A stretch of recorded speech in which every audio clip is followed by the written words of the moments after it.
Hello class 12th, कैसे हैं आप सब। आज देखिए हम जो टॉपिक पढ़ेंगे ये आपके लिए बिल्कुल नया टॉपिक है। ठीक है, ये आपने पहले कभी भी प्रीवियस क्लासेस में नहीं पढ़ा हुआ है। ठीक, और आपको बहुत अच्छा लगेगा। ये बहुत ही इजी टॉपिक है। ठीक है, देखो इस टॉपिक में यानी इस चैप्टर का नाम है मैट्रिक्स। ये मैट्रिक्स का यूटिलाइज जैसे मैथ्स में है, जो कि अभी हम पढ़ेंगे। मैथ्स के अलावा और सब्जेक्ट्स में भी इसका बहुत यूज़ है। फिजिक्स, इकोनॉमिक्स, जेनेटिक्स और मैनेजमेंट के कई कोर्सेज में इसका यूज़ होता है। ठीक है, तो अब मैट्रिक्स है क्या, ठीक है, इसका यूज़ कहाँ, कैसे, क्या, जो भी है। मैं छोटा सा एक एग्जाम्पल लेती हूँ। मैंने क्लास में एक डाटा तैयार किया मार्क्स का 50 नंबर का। ठीक है, उसमें से टॉप 3 स्टूडेंट्स की लिस्ट बनाई। मैंने ये ऑब्जर्व किया कि फिजिक्स, केमिस्ट्री, मैथ्स में उनके कितने कितने मार्क्स हैं। ठीक है, तो मैंने वो टॉप 3 स्टूडेंट ले लिए, अंकित, देवेश और Gajendra.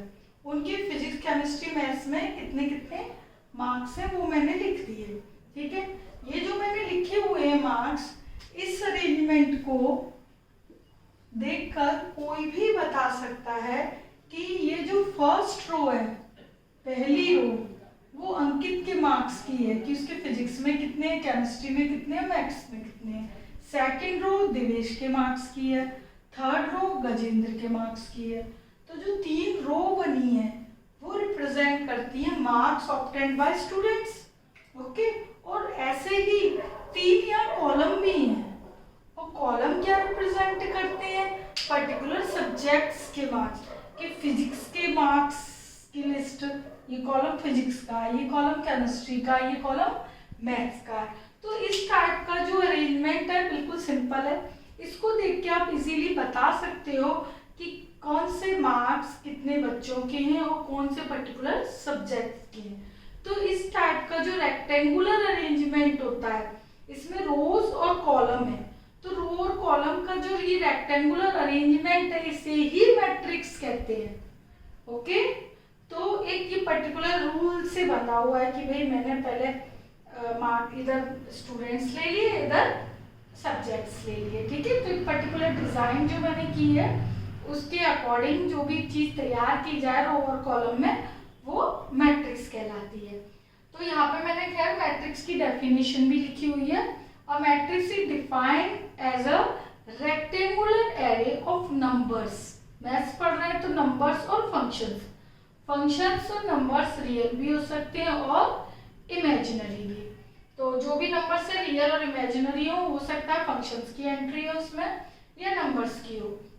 And subject to contain rule of operations. और किसी ना किसी के भाई रिस्पेक्ट में वो बने होंगे कि जैसे मैंने इसमें बोला कि 50 नंबर का यूनिट टेस्ट है, वो मार्क्स हैं, तो कोई ना कोई रूल कंडीशन के थ्रू एक एक उसमें एंट्रीज होंगी।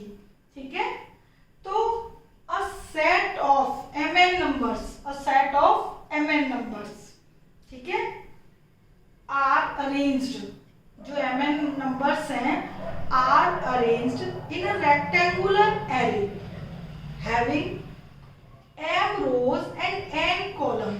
ऐसा arrangement mn set mn numbers का ऐसा अरेंजमेंट जिसमें m रो है और n कॉलम्स है।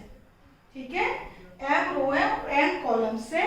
इस टाइप का जो अरेंजमेंट है वो m/n मैट्रिक्स कहलाता है। ठीक है, तो जो मैट्रिक्स है उसको हम कैसे और किस सिंबल से रिप्रेजेंट करते हैं। तो मैट्रिक्स को आप किसी भी कैपिटल लेटर से रिप्रेजेंट कर सकते हो, Aij m/n। Here i is equal to 1 2 3 ups to m। m यहाँ पर क्या है, रो। m यहाँ पे क्या है, नंबर ऑफ रो, और n है नंबर ऑफ कॉलम्स। ठीक है, और जे की भी वैल्यू 1 से 2 3 अप्स टू n तक। ये मैट्रिक्स की जो रिप्रेजेंट करने की एक शॉर्ट फॉर्म है, कॉम्पैक्ट फॉर्म है। इसकी जो एक्सपेंडेड फॉर्म है वो देखिए, A1 A11, A12, A13 up to AI1, okay, up to A 1J, पहली रो है ना 1J और A1N। इसी तरह सेकेंड रो 21, 23, 22 A21, 22, 23, 2J और ये 2N। इसी तरीके से मैं थर्ड रो लिखूंगी 31, 32, 33, 3J और ये 3N। बीच में हम एक यदि डालें तो I1, I2, I3, IJ और ये आपका हो गया IN। आपका M1, M2, M3 और ये आपका MJ और ये MN। देखो मैं इसको एक्सप्लेन करती हूँ। यहाँ पर ये एलिमेंट्स है, AIJ क्या रिप्रेजेंट करता है, AIJ एलिमेंट्स। इस मैट्रिक्स के अंदर जो एंट्रीज हैं उन्हें हम क्या बोलते हैं, एलिमेंट्स। यहाँ पर I जो है वो रो है, क्या रिप्रेजेंट करती है I, number of rose. I की वैल्यू 1, 2, 3 अप टू कहाँ तक है, M तक। और J क्या है, नंबर ऑफ कॉलम्स, और कॉलम क्या है 1, 2, 3 अप टू N तक। ठीक है, तो इस मैट्रिक्स को जो ये एलिमेंट्स हैं इनको मैं पर्टिकुलर एक्सपेंड करूं। ठीक है, मैंने I की वैल्यू 1 और J की 1, तो 1, 1 का मतलब है पहली रो पहला कॉलम। A11 पहली रो पहली कॉलम, 1, 2 पहली रो दूसरा कॉलम, 1, 3 पहली रो तीसरा कॉलम। ठीक है, इसी तरह डैश डैश डैश डैश पहली रो जेथ कॉलम। तो लास्ट कॉलम की वैल्यू क्या है, n। ये रो फर्स्ट है, कॉलम n है, 1n। इसी तरह मैं सेकंड रो पे आऊंगी, A21, 22, 23। 21 मतलब second row first column, 22 second row second column, 23 third second row third column, and so on 2J second row jth column. तो J की वैल्यू कहाँ तक हो सकती है, n तक। J की वैल्यू कहाँ तक हो सकती है, n तक, और I की n तक। तो इसी तरीके से मैंने थर्ड रो का लिखा एंड सो ऑन। तो बीच बीच में से मैं लिखती जाऊंगी। तो I की वैल्यू 1 से लेकर n तक है, तो कहीं I होगा, I 1, 2, 3 अप टू कहाँ तक है, m तक। ओके, तो I1, I2, I3 कितना भी बढ़ा सकते हैं, IJ, IN। ओके, तो मैंने ये इसी तरीके से और आपके ये रो और कॉलम आप बढ़ा सकते हो। तो लास्ट अब हम उस पे आ गए, इस पे आ गए लास्ट रो। सबसे लास्ट रो कितनी है, m रो है, कितनी है टोटल, m। तो M1, M2, M3, MJ। ठीक है, J क्या है, कॉलम, MN। लास्ट क्या है, कॉलम MN। तो लास्ट एलिमेंट क्या होगा, हमेशा MN का एलिमेंट। ओके, तो ये जो मैट्रिक्स है ये M/N ऑर्डर का है। तो मैंने अब ये जो ऑर्डर बोला वो क्या है, M/N जो है लास्ट एलिमेंट है वो M/N है, वो M/N कहलाता है order of matrix. Order of matrix, जैसे मैंने यहाँ लिखा है कि it is matrix M/N matrix, it means matrix of order M/N। तो मैं M/N मैट्रिक्स बोलूं या मैट्रिक्स ऑफ ऑर्डर M/N, एक ही बात है। ठीक है, तो ये मैट्रिक्स की आपकी क्या है, एक्सपेंडेड फॉर्म। अब देखिए, और M/N है उसका ऑर्डर। फॉर एग्जाम्पल मैंने एक मैट्रिक्स ली 1, 4, 3, 2, 1, 4। ओके, ये अंदर जो है ये एलिमेंट्स है 1, 4, 3, 2, 1, 3। ठीक है, इसमें 2 रो हैं और 3 कॉलम है, तो ये कितने ऑर्डर का हो गया, 2/3। 2 रो और 3 कॉलम। फर्स्ट पोजीशन पे हमेशा रो आएंगे, फर्स्ट पे हमेशा रो और सेकंड पे हमेशा कॉलम। तो ये 2/3 ऑर्डर का है। ओके, अब मैं आपसे कहूं इसमें एलिमेंट की पोजीशन बताओ, तो देखो ये जो मैट्रिक्स है ये A11 12 13 21 22 23, ये 2 रोज हैं और 3 कॉलम है।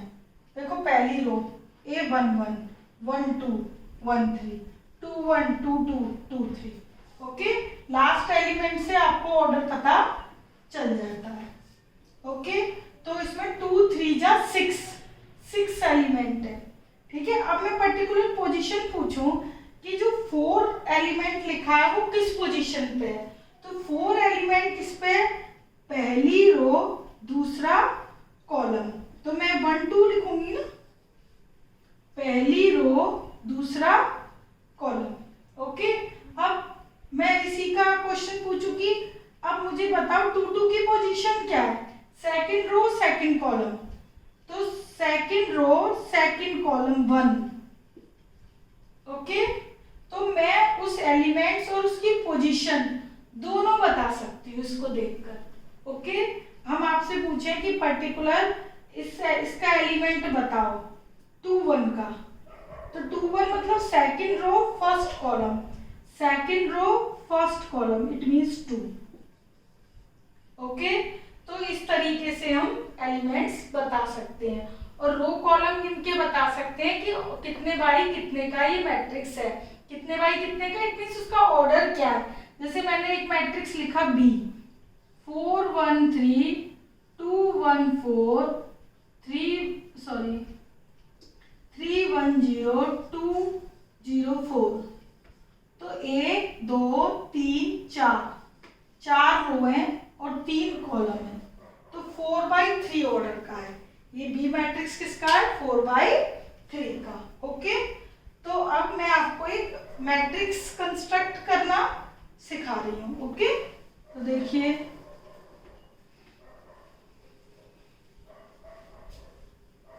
तो इसको एक जनरलाइज वे में तो इस तरीके से हम लिख सकते हैं। ठीक है, कंस्ट्रक्ट अ मैट्रिक्स, एक मैंने क्वेश्चन लिया, construct a matrix of order 3/2 whose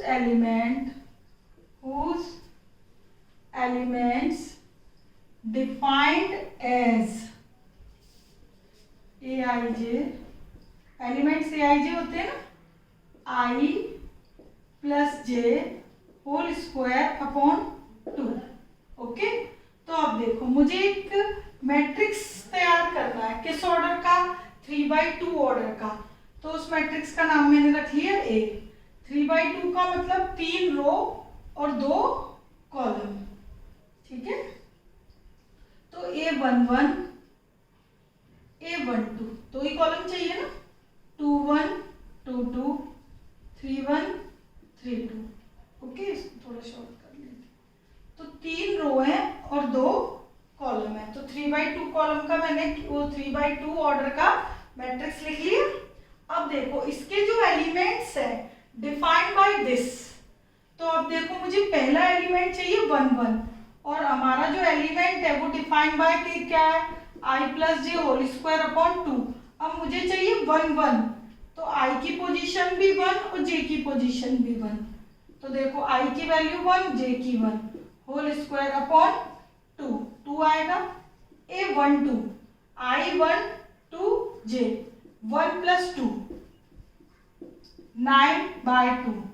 okay, 2 1 2 1 I2 j1 2 + 1 9/2 2 2 2 + 2, got it. ठीक है, ये हो गया आपका 8। A31 I3 j1, ठीक है, 8 आ जाएगा। ओके, तो अब ये 3 2 3 + 2 9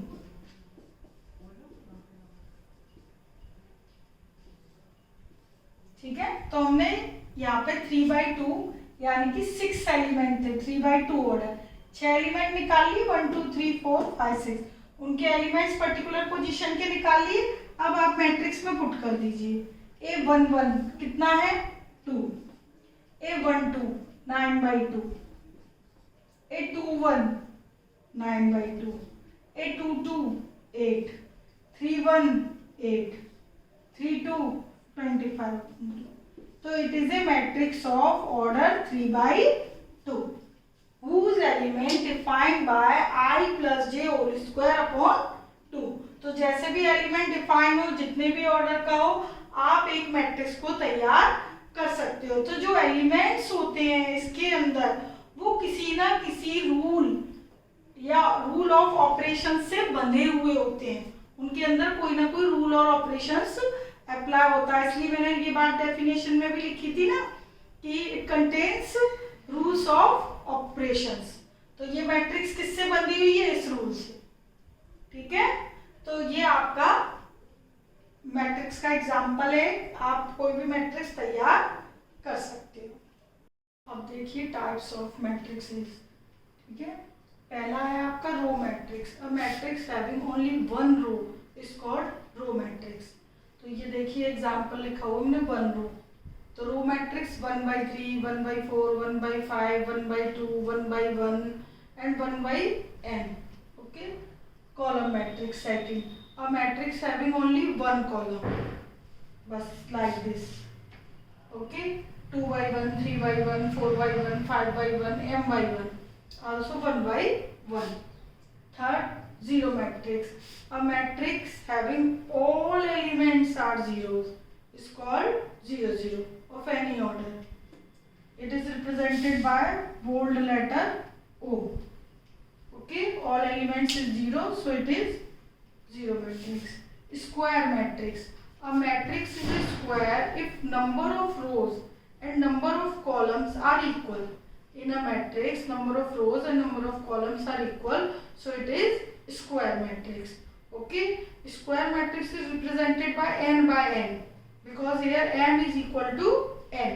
यदि किसी मैट्रिक्स में m और n इक्वल है, Aij कोई मैट्रिक्स m/n ऑर्डर का, तो वो स्क्वायर मैट्रिक्स कब होगा, जब उसमें m और n यानी कि नंबर ऑफ रो और कॉलम इक्वल हो। इसलिए स्क्वायर मैट्रिक्स का ऑर्डर n/n बोलते हैं, नॉट m/n, क्योंकि m और n इक्वल हो गए तो इसको n/n ऑर्डर मैट्रिक्स या n रोड स्क्वायर मैट्रिक्स भी बोलते हैं।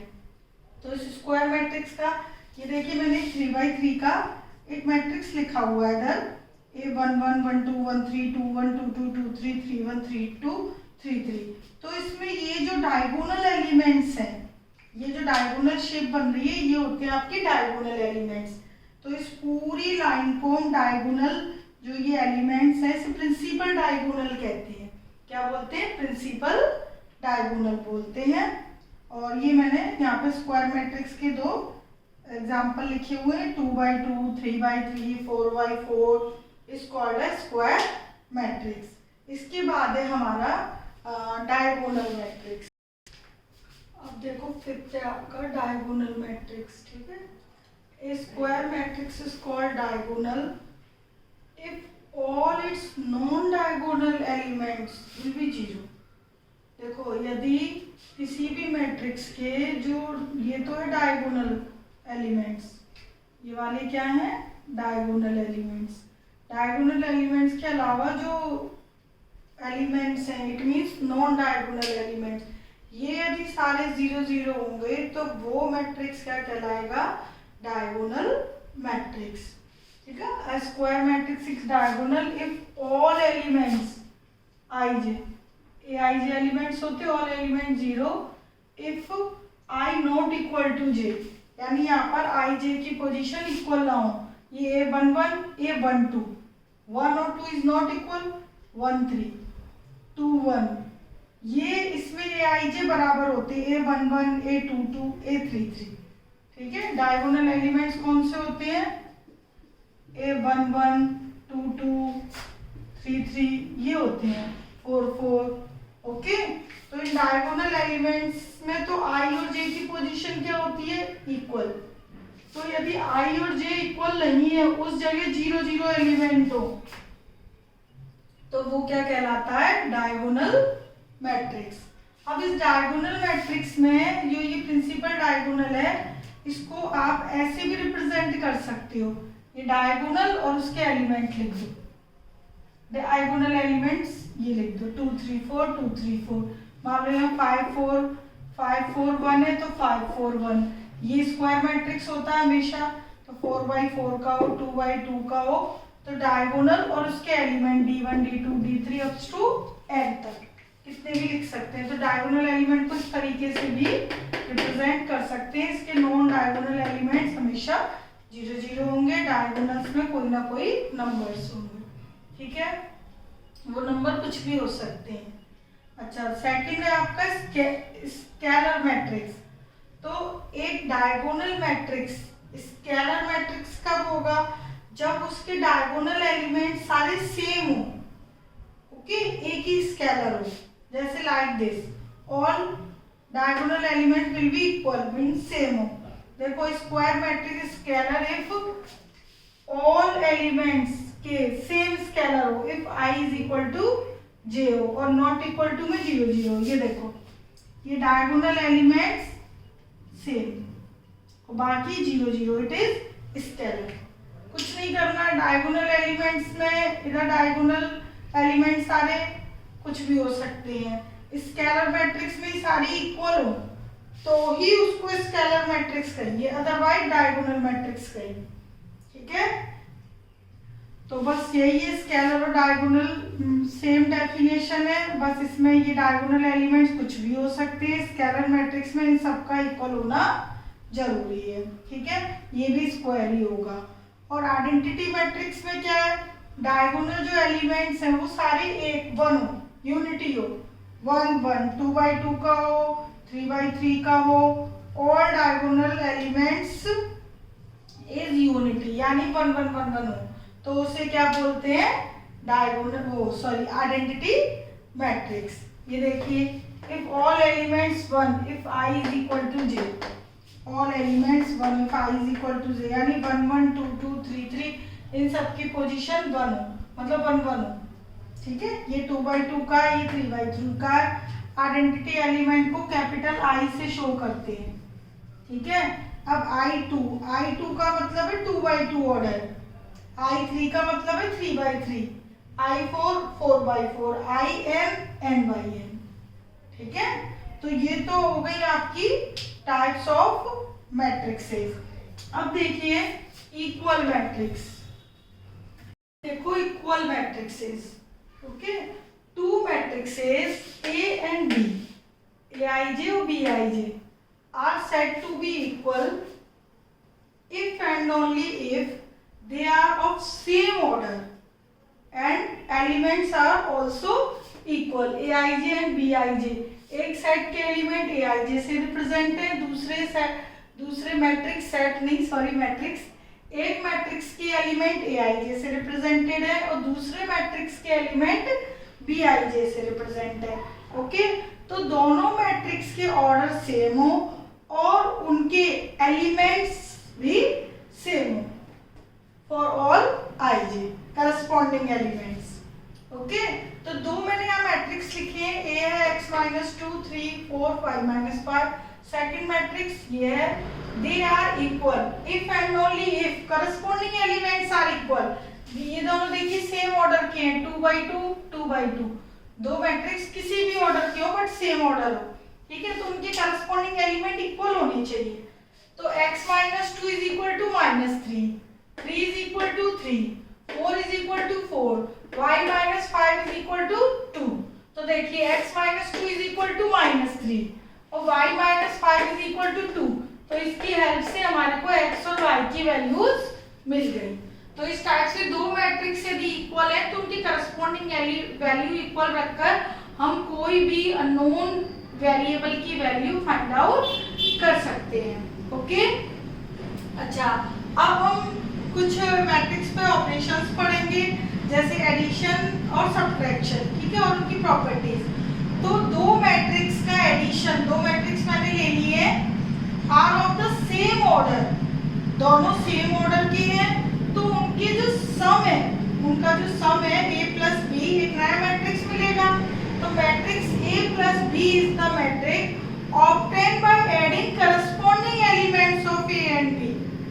a और b के जो करस्पॉन्डिंग एलिमेंट है उनका addition 1 plus 4, 5 plus 6, 2 plus 2, minus 2 plus 1, 4 plus 2, 0 plus 3। तो ऐड करेंगे तो एक ये नया मैट्रिक्स मिलेगा, ये 5, 11, 4, माइनस 1, 6 और 3। Okay, it is also these order. ये दोनों आपके 2/3 के हैं, 2/3 के। तो जो आपको रिजल्ट मिलेगा मैट्रिक्स वो भी 2/3 का ही मिलेगा। इसी टाइप से सब्ट्रैक्शन में यदि मैं a माइनस बी करूंगी, तो इसी क्वेश्चन में बताती हूँ मैं आपको, a माइनस बी यदि हम करते हैं तो a मैट्रिक्स के एलिमेंट है, b के करस्पॉन्डिंग एलिमेंट से सब्ट्रैक्ट हो जाएंगे। देखो 1 माइनस 4, 5 माइनस 6, 2 माइनस 2 और माइनस 2 माइनस 1, 4 माइनस 2, 0 माइनस 3। तो आपके पास नया मैट्रिक्स क्या मिलेगा माइनस करके, -3, -1, 0, -3, 2 और -3। तो ये हमने सब्ट्रैक्शन किया। तो a माइनस बी है तो b के एलिमेंट माइनस हो जाएंगे, a प्लस बी है तो ऐड हो जाएंगे करस्पॉन्डिंग एलिमेंट। तो एडिशन और सब्ट्रैक्शन का रूल सेम है, ऑर्डर सेम हो तो मैट्रिक्स के, तो उनके करस्पॉन्डिंग एलिमेंट्स ऐड कर सकते हैं और सब्ट्रैक्ट कर सकते हैं। ठीक है, उसके बाद है उस एडिशन पे कुछ प्रॉपर्टीज। यदि हमारे पास 3 मैट्रिक्सेस हैं सेम ऑर्डर के, किसके होने चाहिए, सेम ऑर्डर के 3 मैट्रिक्स हैं, तो जो हम हमेशा अलजेब्रा अप्लाई करते हैं वही अलजेब्रा आपको मैट्रिक्स में अप्लाई करना है। अलजेब्रा में यही आपकी सिलेक्टेड प्रॉपर्टीज होती है, कम्यूटेटिव, एसोसिएटिव, आइडेंटिटी, एलिमेंट और इनवर्स एलिमेंट। तो वो चारों यहाँ पर हैं। देखो a plus B is equal to B plus A, commutative, दो मैट्रिक्स में ऐड करूँ, a प्लस बी करूँ, b प्लस ए करूँ, सेम मैट्रिक्स आएंगे। इसी तरह एसोसिएटिव में कितने मैट्रिक्स चाहिए होते हैं, 3। तो a प्लस बी प्लस सी इधर भी है और इधर भी है, लेफ्ट राइट दोनों में, बस ब्रैकेट का फर्क है, इधर आगे ब्रैकेट इधर पीछे। तो जहाँ ब्रैकेट होता है उसे हम पहले कैलकुलेट करते हैं। तो ये दो मैट्रिक्स ऐड करेंगे, देन सी, राइट हैंड साइड में लास्ट के दो ऐड करेंगे, देन ए।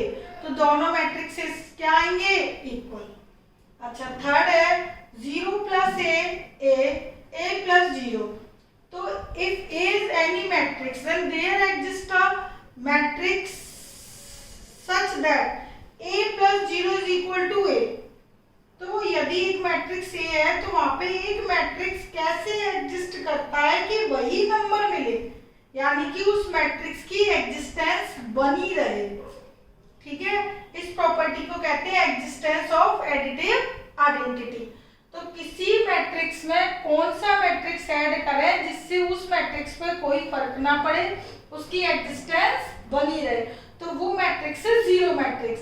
इसीलिए जीरो मैट्रिक्स को एडिटिव आइडेंटिटी कहते हैं, किसकी, मैट्रिक्स ए की। ओके, इसी तरीके से है आपका एडिटिव इनवर्स, कि एक मैट्रिक्स में क्या ऐड करें, इसका इनवर्स, यानी ये यहाँ आ गया और ये यहाँ शिफ्ट हो गया।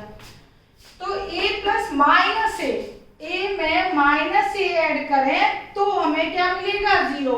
तो minus A is the additive inverse of a। तो a प्लस माइनस ए करूं या माइनस ए पहले प्लस ए बाद में लिखूं, एक ही बात है। उसको उसी के साथ a को प्लस कर दूं माइनस ए के साथ तो क्या मिलेगा, 0। तो माइनस ए क्या हुआ, एडिटिव इनवर्स, इसका इनवर्स। तो माइनस ए को क्या बोलते हैं, additive inverse of matrix A के लिए। ठीक है, तो जब भी आपसे पूछा जाए भाई एडिटिव इनवर्स फाइंड करो किसी मैट्रिक्स का, तो उस मैट्रिक्स का माइनस ए निकाल दो। तो माइनस ए जो मैट्रिक्स आएगा, माइनस ए का मतलब है हर एक एलिमेंट के साइन चेंज। ओके, तो वो उसका क्या होगा, एडिटिव इनवर्स। अच्छा, ये एक लास्ट एक कैंसिलेशन लॉ है कि a प्लस बी, तो ये a आपका लेफ्ट कैंसिलेशन है, a से a कट जाएगा, b is equal to c, और ये a ये राइट कैंसिलेशन लॉ है, तो इसको कैंसिलेशन लॉ कहते हैं। ये लेफ्ट कैंसिलेशन है और ये राइट कैंसिलेशन लॉ है, ठीक है। तो ये आपके एडिशन से रिलेटेड छोटी छोटी प्रॉपर्टीज है, ओके। अब देखिए scalar multiplication.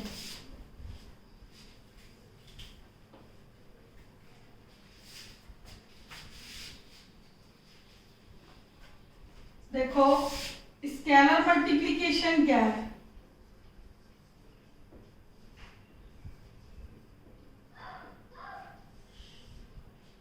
if k is any scalar n aij m by n is a matrix of any order,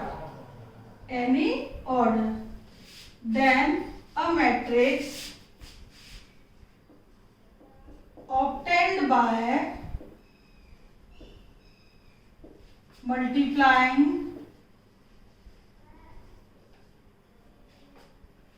k in matrix A. So then लिख लो, then k a k is equal to k I j is the scalar multiplication, is called scalar multiplication। यदि k आपका कोई scalar है और a कोई भी matrix है of any order, then matrix, तो जो आपको एक मैट्रिक्स मिलेगा ऑब्टेन बाय मल्टीप्लाइंग k का मल्टीप्लाई हो रहा हो किसमें, मैट्रिक्स A में, ठीक है। Such that then k a हो या a हो या a k हो, k यहाँ पे स्केलर है, तो हर एलिमेंट में k का मल्टीप्लाई होगा, तो जो नया मैट्रिक्स हमें मिलेगा वो क्या कहलाएगा, स्केलर मल्टीप्लिकेशन। फॉर एग्जाम्पल मैंने एक मैट्रिक्स लिया 1 2 4 -2 3 1, देन 5a, तो उस मैट्रिक्स में मैं 5 का मल्टीप्लाई करूंगी 5a। a मैट्रिक्स क्या है, 1 2 4 -2 3 1, तो मुझे क्या मिलेगा मैट्रिक्स मल्टीप्लाई करके, हर एक एलिमेंट में k का मल्टीप्लाई हर एक में, ठीक है। तो 5 का मल्टीप्लाई मैं इसमें भी करूंगी, 5 बन जा 5, 5 2 जा 10, 5 4 जा 20, -10 15 5, तो it is a new matrix, okay. तो ये स्केलर से यदि मुझे 2a निकालना है तो 2 का मल्टीप्लाई करूंगी, 5a निकालना है 5 का कर दूंगी, -1a निकालना है तो माइनस का कर दूंगी। तो हम किसी भी स्केलर का मैट्रिक्स में मल्टीप्लाई करते हैं तो हर एक एलिमेंट में मल्टीप्लाई करते हैं, तो जिससे हमें एक नया मैट्रिक्स मिलता है, ठीक है। अब देखिए इससे रिलेट कुछ प्रॉपर्टीज हैं, 4। देखो properties of scalar multiplication, let A and B be two matrices of same order and lambda and mu be two scalars, ठीक है। Then first property, lambda a plus b is equal to lambda a plus lambda b second property lambda mu A या mu lambda A. Third property lambda plus mu A, so lambda A plus mu A. Fourth property minus lambda A या A minus lambda. एक ही बात है, ये ए का multiply बाद में करो या ये माइनस लैम्डा का ये पहले कर दो, एक ही बात है। इसको मैं आगे पीछे कहीं भी लिखूं, प्लस का हो या माइनस का हो, कोई फर्क नहीं पड़ता, माइनस का मल्टीप्लाई करते हैं, ठीक है। इस चीज को मैं ऐसे भी लिख सकती हूँ, लैम्डा माइनस। इन तीनों का मीनिंग सेम है, मतलब ये है कि लैम्डा स्केलर का मल्टीप्लाई हो रहा है ए में, साइन चेंज हो जाएंगे। तो ये पीछे लिखा हो स्केलर या आगे लिखा हो तो कोई फर्क नहीं पड़ेगा। तो ये देखो आपकी कितनी प्रॉपर्टीज है, ये 4 प्रॉपर्टीज है, ठीक है। देखो इनको थोड़ा सा एक्सप्लेन कर देती हूँ।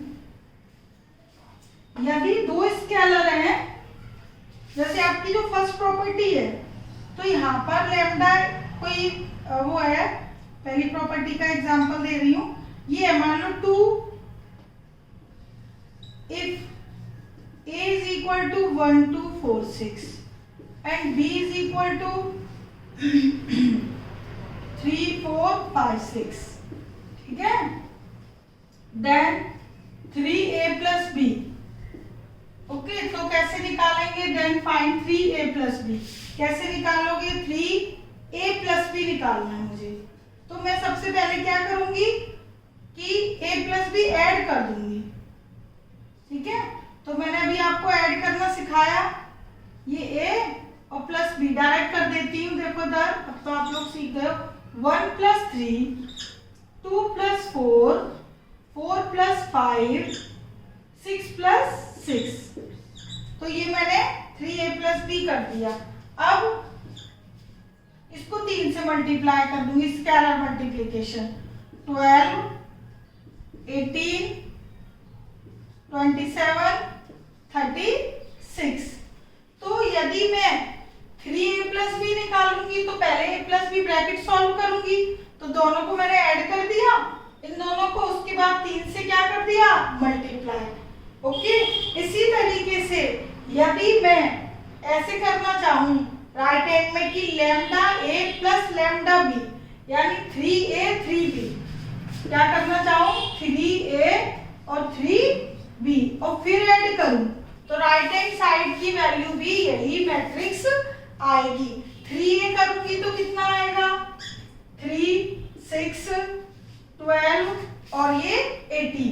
मैंने a मैट्रिक्स में 3 का मल्टीप्लाई कर दिया, 3 6 12 और 18। अब b मैट्रिक्स में 3 का मल्टीप्लाई कर रही हूँ, 9 12 15 18, ठीक है। अब मैं इनको ऐड करूं, इन दोनों को, 3a प्लस 3b, तो क्या आएगा, देखो 9 3 12, ये 18, ये 27 और ये 36।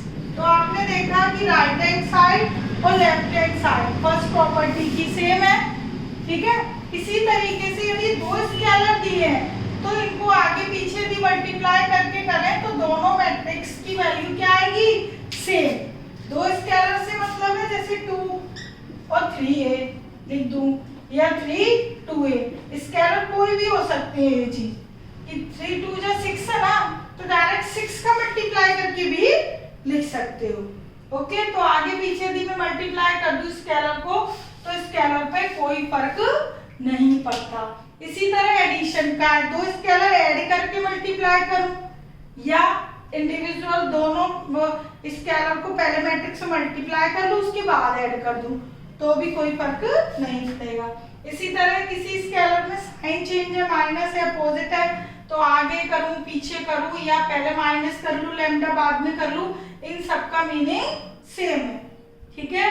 तो अब आपको जो भी ये पढ़ाया है आज, पूरा जो मैट्रिक्स की इंट्रोडक्शन से लेकर स्केलर मल्टीप्लिकेशन तक हर एक चीज को अच्छी तरीके से देखना है, ऑब्जर्व करना है, नोट्स बनाना है। ठीक है, नोट्स इसलिए हम कहते हैं बेटा जिससे आप कभी भी इसको देखो नोटबुक को तो सारी डेफिनेशन आप रिवाइज कभी भी कर सकते हो। ठीक है, तो अब स्केलर मल्टीप्लिकेशन, एडिशन और सब्ट्रैक्शन से रिलेटेड आपकी जो एक्सरसाइज है स्टार्टिंग की वो आप करोगे। ठीक है, और आपको इक्वल मैट्रिक्सेस और कंस्ट्रक्टिव मैट्रिक्स ये, ठीक है, और ये टॉपिक, सारे टॉपिक से रिलेटेड जो स्टार्टिंग की एक्सरसाइजेज हैं वो अब आप करोगे। ठीक है, ओके, टेक केयर, बाय।